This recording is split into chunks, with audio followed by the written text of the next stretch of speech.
Today on My Fin Journey, we're joined by a man who's built 5 companies, exited 4, helped founders scale from 1 million to 20 million, and has coached CEOs on how to build world-class businesses that don't just survive, but dominate. He's the author of Small Fish, Big Pond, a best-selling playbook for outsmarting, outmaneuvering, and outlasting competition. He's not just a growth strategist, he's a growth architect with over 220 million in ARR built under his belt. He's been through wars and he's here to help you win yours. If you're tired of spinning your wheels, unsure if working harder is really getting you anywhere, Jeff Maines is about to tell you how to outsmart and be more strategic in your process to scale with purpose. Jeff, welcome to the show. Hey, Mustafa, it's great to see you. Thank you, man. So I really just wanted to dive right in. In my introduction, I mentioned that you built and exited 4 companies. I really want to understand your professional journey and maybe if you could highlight the highs and lows so far. Sure. There have been a lot of both of those.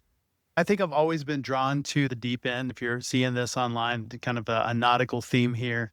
So literally and figuratively, I'm a scuba diver who loves photographing sharks. And as it turns out, I kind of have that same sense of adventure in the business world. You mentioned companies built, sold. There have been some other ones that didn't work, made a ton of mistakes, but did have 4 successful exits along the way. Some of the big lessons, scaling a business a lot of times feels like being underwater without enough air. And that's really why I'm obsessed with helping other founders do what I've done and navigate that journey. There's a lot of changes, a lot of challenges between 2 and 20 million and beyond. Navigating that without crashing in the rocks that sink a lot of companies. And I've been down that road as well. And so it's Scale Up Accelerator, my own SaaS business, mentoring work. I actually get to share what works. And that's so much fun for me. It's not just theory, but battle tested strategies from somebody who's been through the storms and lived to tell about it. But I guess the best part is whether I'm 60 feet underwater with a great white or helping a CEO break through a great growth plateau. I think it's all about staying calm, being patient, and continuing to trust the process. And both of those actually give me some pretty good stories to tell as well. I believe it, Jeff. I think it's hard to know where to start when you give such a nice summary and overview. For a lot of entrepreneurs, it's watching out for those rocks, identifying Yeah. what those rocks are. I'm not by any means a scuba diving or not an expert at all, but I imagine sometimes you hear stories of riptides pulling people into the ocean. If you've never been to the water or been to an ocean, you don't know what to expect until you experience it. And then afterwards, you're just like, what happened? And I think entrepreneurship can be like that.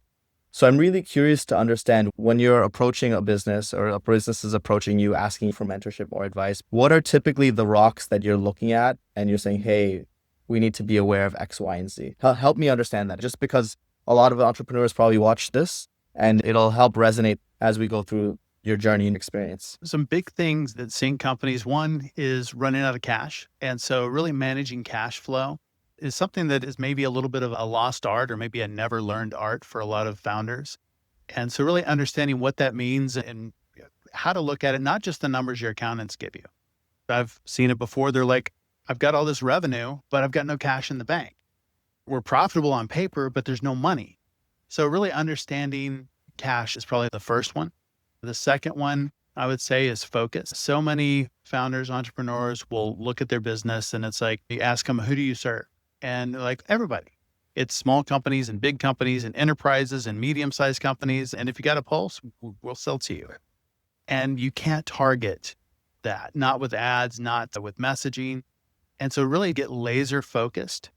A third one would be avoid shiny objects.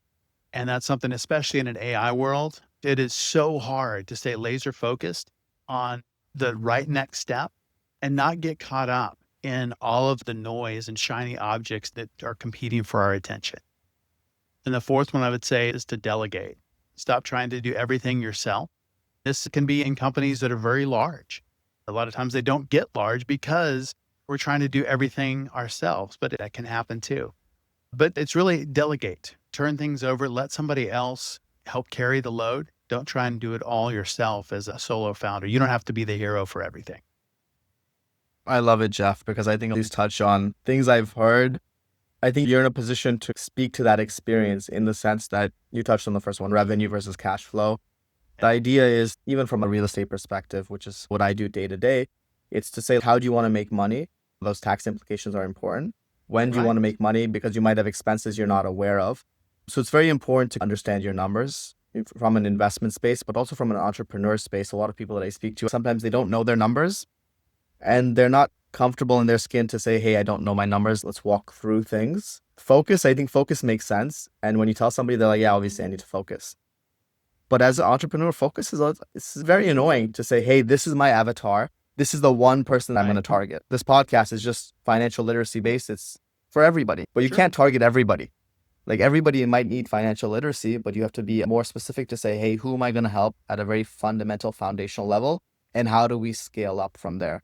So not even like avoid shiny objects, delegate. I could go into more detail on those as well with my thoughts, but I kind of want to hear your thoughts. When you're taking an entrepreneur or founder and you're helping them go from 1 million to 20 million ARR, which is annual recurring revenue, help me understand the avoiding shiny objects. If you have an example that comes top of mind as like a founder that you helped and how they avoided it, just to make it more easily able for the audience to really resonate, understand, and gain Sure. clarity with what you mean.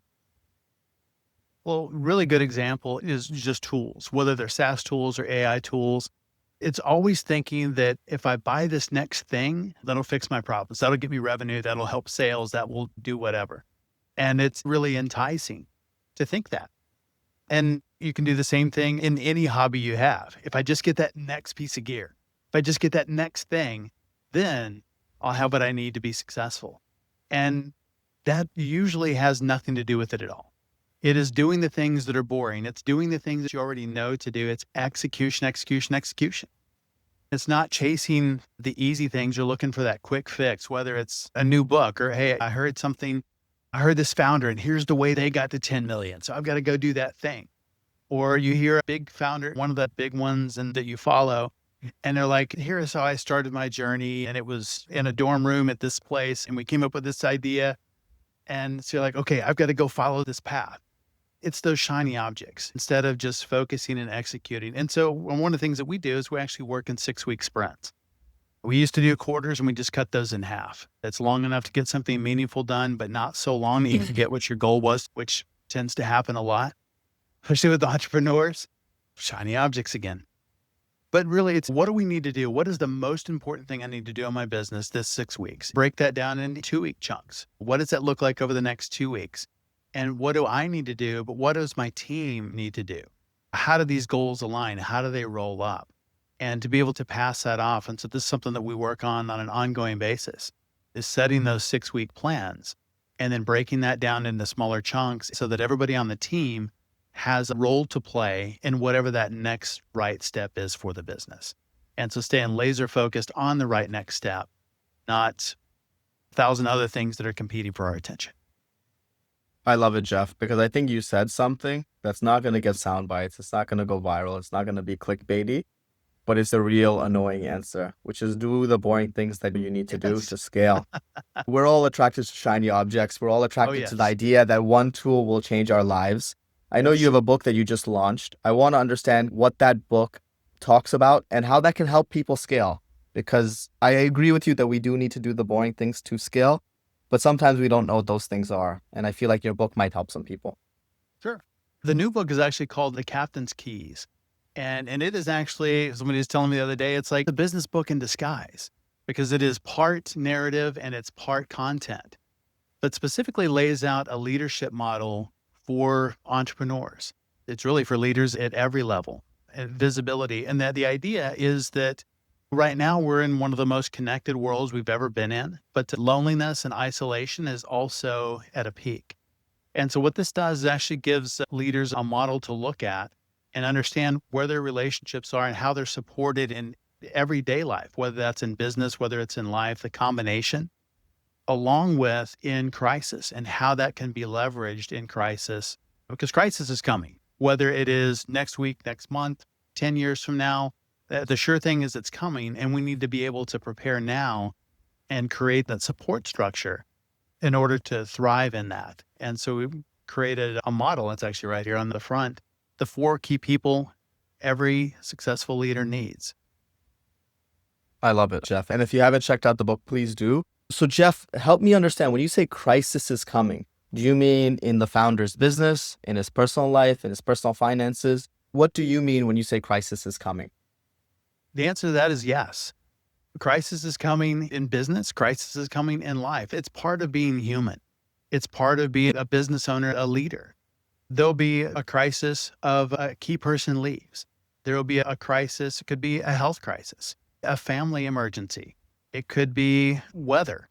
It could be any number of different things that could disrupt business. It could be a power outage for a week. Crazy things have happened in Texas a couple of years ago where we've got temperatures for a couple of weeks that are below zero, which never happens. So crisis is coming. And so whatever that looks like, we can't necessarily prepare for a specific thing, but we can have a support system in place that is good when times are great, but also supports us through that crisis. One of the first ones that we talk about in the book is a nautical model. So the entrepreneur is the captain, and think of your business as a ship. And so one of the first ones is an anchor. And an anchor knows you very well. They don't necessarily have to know the business, but they know you very well and keep you grounded when the entire world is shaky. And the same thing is true when you have a lot of success. The anchor will anchor you to your roots, where you've come from, so you don't get the big head and get too far away from your core values. And so that's one of the examples. But it starts with a person, where so many leadership models or books start with what do you have to do? What do you have to be? This really looks at what you need around you to support you as you continue to lead and grow and advance in your career and your life. I love it, Jeff, because I feel like it is a novel approach. I'm not necessarily the most didactic, most well read person. I read a little bit, but I feel like it's a unique approach that a lot of people can benefit from in the sense that, from my perspective, people don't plan for the worst and they're not able to be that resilient and they're not able to realize that crisis is always coming. That's just the nature of life. There's always going to be some new challenge. In that challenge is a new opportunity to gain market Yes. share, to scale, to pivot, to learn more about yourself. I think what you're really saying is you need to learn about yourself and you need to develop the right structure around you to better support yourself. Just like that captain would need a strong anchor that's proportional to his ship to really weigh down the ship. So help me understand, when you speak to a lot of these founders, what is the main issue or the most common challenge they're facing? Is it in their business? Is it in their personal life? Is it something else? A lot of times it starts with business because that's the driver that brings them to me and say, this is a problem in my business. There's three big ones that I see a lot is that growth is stalled. We're doing really good. And then we hit a ceiling and we're stuck here. And even the journey from 1 to 10, very predictable places to be stuck. There's one, you can get stuck around 1 million, but a lot of times there'll be a sticking point somewhere around 2 to 3. There's another one at 5, another one about 7 to 8. And just doing more of the same thing won't get you past that hump, which is a really strange thing, but it's really changing how you think about business and what you're doing in that business to get over it and take that next step. The second one is they feel like they're the world's best kept secret. We have got the greatest product in the world. And when we get in front of the right people, they love it, but we can't get in front of enough of the right people. So that's another problem that we solve. The third one is things are going great. The business is incredible and I'm imploding personally. And I've got no time. The business is eating me from the inside out. And I've got no time. I've got no life outside of it. Relationships outside are being strained and suffering. So all of those are really business problems, but it's kind of funny. Friend Michael Port, he says that most business problems are personal problems in disguise. And I think there's a lot of truth to that, that it's really what is going on with the leader that is presenting itself as a business problem. When we can address both of those at the same time, business takes off and life is really good. So yeah, I think you just said something really beautiful when you said most business problems are actually personal problems in disguise. And I think that's something that I truly believe, but I haven't really heard it cited elsewhere or that often mentioned. I want to kind of unpack that and understand from your perspective as somebody who professionally coaches CEOs for a living, why do you feel that is? I think it's because we bought into the myth of work-life balance. I put work over here, life over here, and those two things will be separate, but we're whole people. And so it's really, to me, a lot more about work-life integration, how to make those work together, not separate.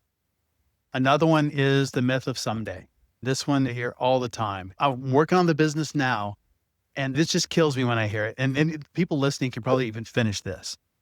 But one day when I insert whatever, then I will spend time with my kids. I will do this thing with my wife. We'll go on vacation. And so it's this myth of someday.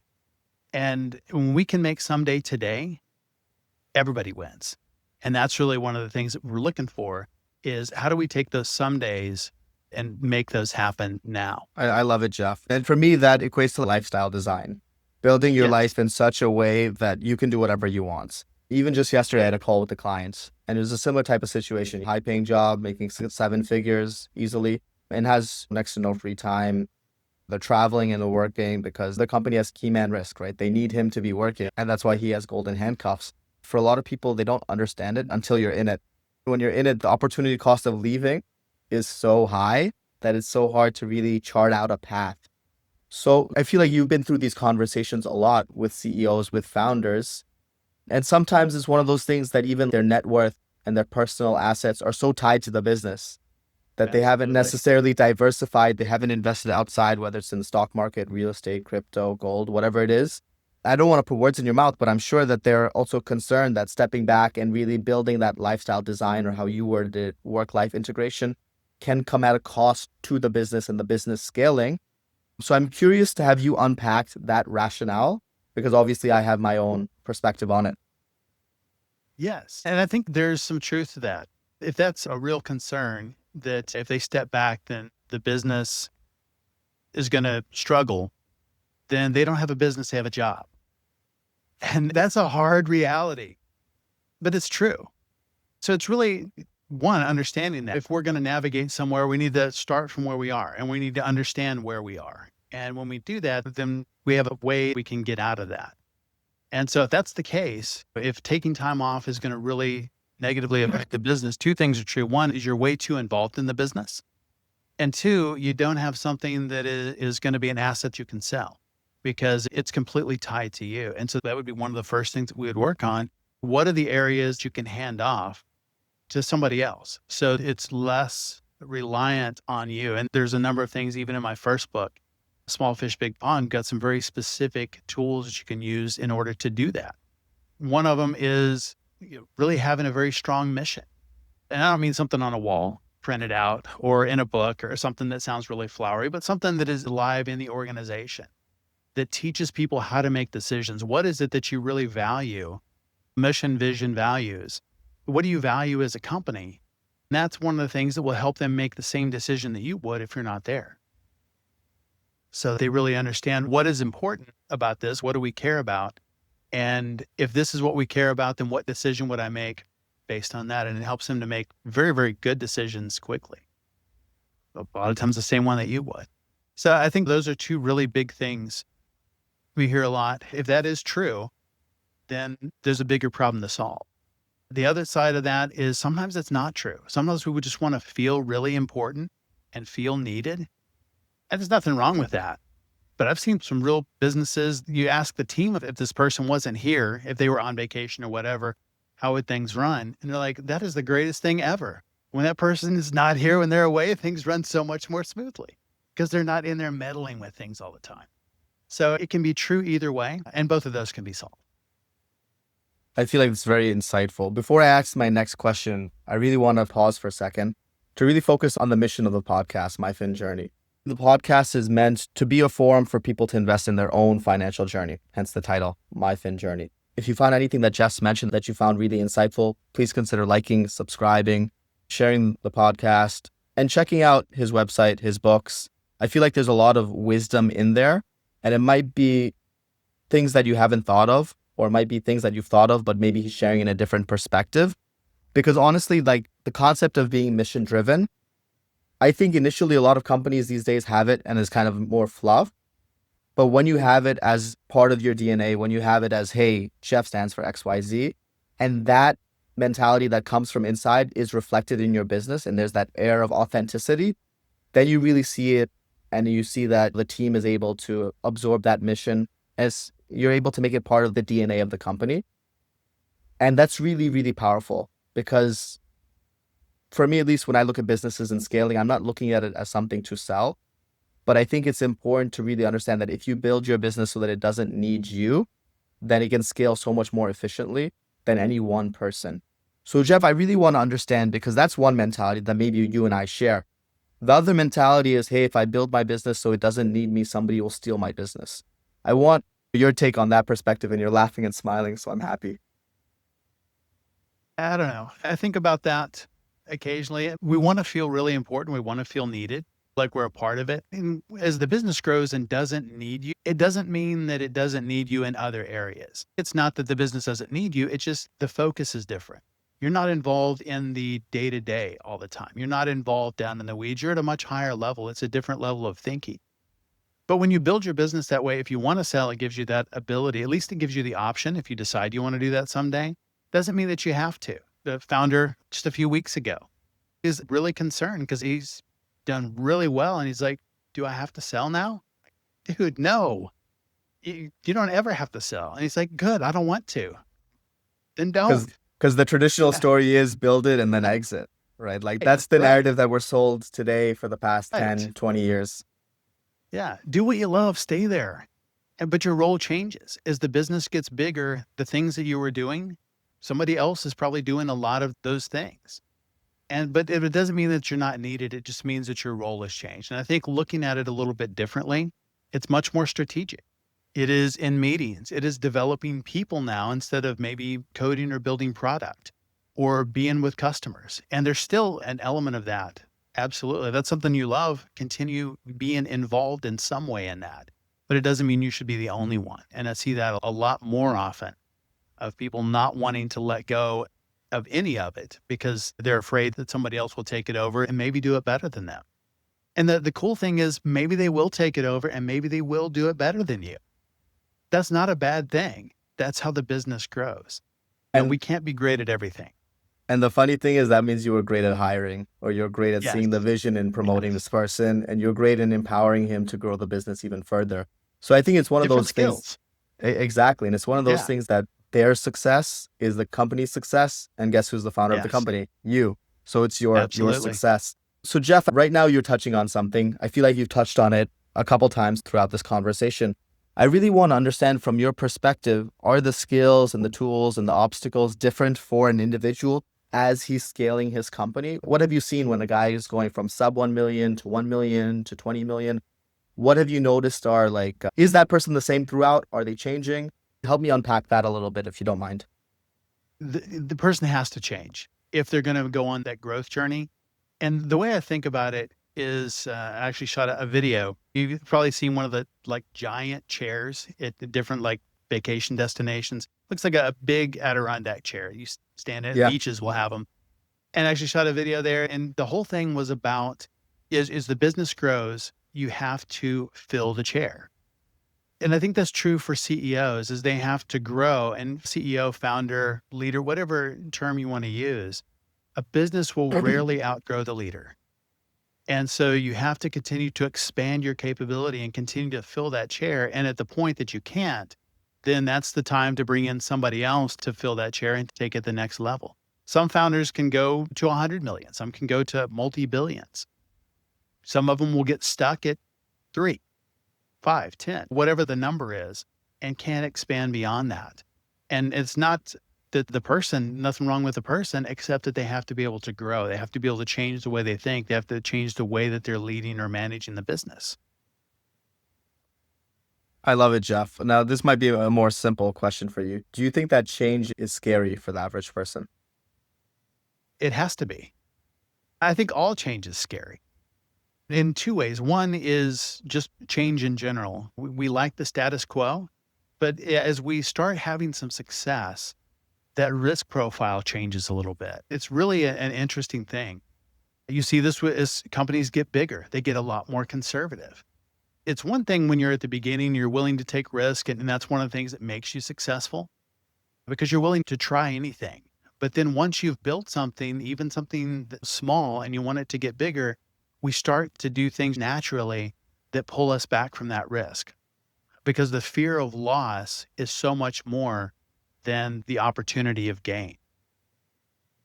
When we start fearing loss and making decisions from that place of scarcity or loss, or I don't want to lose what I've built, then we start making decisions that either keep us stuck at a particular level or start to decline because we're not willing to take that next step because it is scary.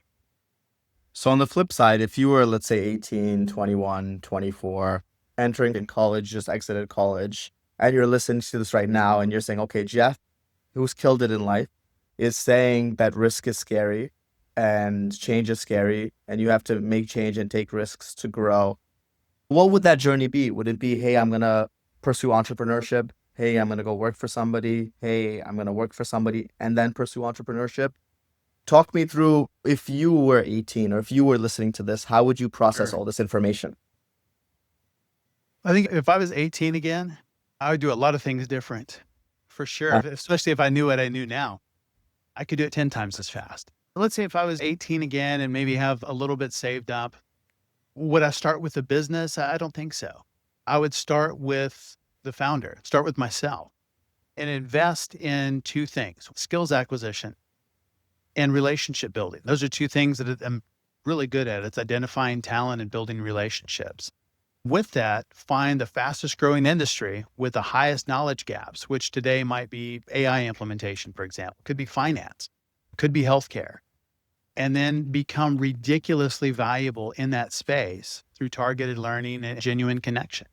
So it's that skills acquisition, whether that's in people, whether it's in knowledge acquisition or using the tool. We've got amazing tools now through AI to really accelerate that learning and the connection with other people. For me, SaaS was something I've been doing now for 20 plus years. I mean, it wasn't even called SaaS when I started, but it was perfect for me because it matched my strengths and market timing. So it was really kind of that sweet spot of both of those. But the game I choose today isn't about the business model, or it's not like what I do SaaS again, what I do something else. It's about the intersecting points between emerging needs and existing friction. Where is that friction in the marketplace? And what is an emerging need that I see? And where can I jump on that? The best opportunities are not crowded spaces. You hear blue ocean, red ocean. So it's not in the crowded spaces, but it's where the earthquakes happen. Tectonic plates of industries are colliding together.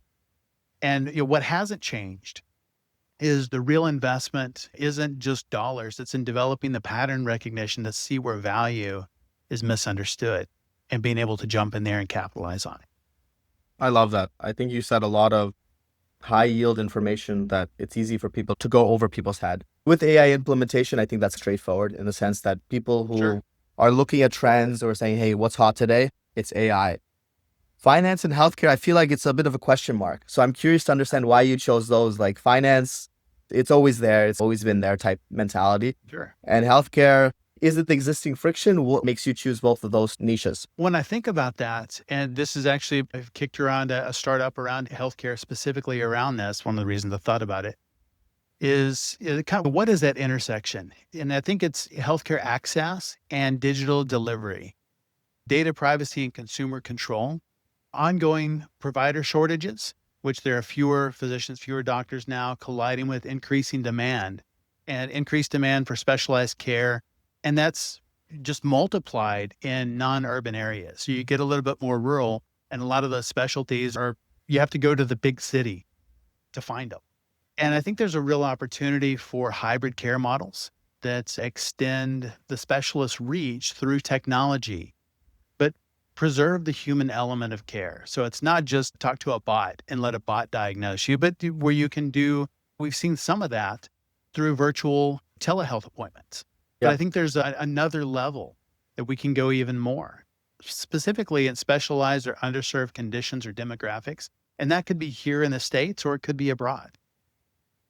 And I think the reality is, with respect to the States, America is a massive country. There's so Yeah. much opportunity. Like when we talked earlier about defining your avatar, and I commented on how annoying that is, it's important to really understand the person you're trying to help, what their needs are, and what the current friction is. That way you can build a product that actually solves that problem. It alludes to the skills, but ultimately like the networking aspect as well. You need to have the right team or the right people to be able to actually create value for others. When you're creating value, you'll figure out a way to monetize. I'm sure you've seen it countless times where different companies have figured out unique ways to monetize their product. Absolutely. Beautiful, man. Jeff, I really appreciate all the information, all the wisdom you've shared with us today. If you don't mind, I'd be curious to understand if somebody wanted to connect with you, what is the best way for them to reach out? Sure. I am on every social. LinkedIn is probably the place I'm most active, and it's my name, Jeff K. Maines. And so that's across all platforms. You can also find me at championleadership.com, and you can check out the books anywhere that books are sold. Small Fish, Big Pond, and The Captain's Keys. Beautiful. Once again, that was Jeff Maines, SaaS growth architect, entrepreneur whisperer, and a guy that works with high performing CEOs. If you're a B2B SaaS or professional service provider or founder looking to break through any of those many different growth ceilings that Jeff mentioned, feel free to grab his books, join his mastermind, or connect with him on LinkedIn and continue the conversation there. Jeff, thanks again for showing us what scaling really looks like. Appreciate the conversation, and we'll talk soon. Have a good one, Thanks. guys. Bye.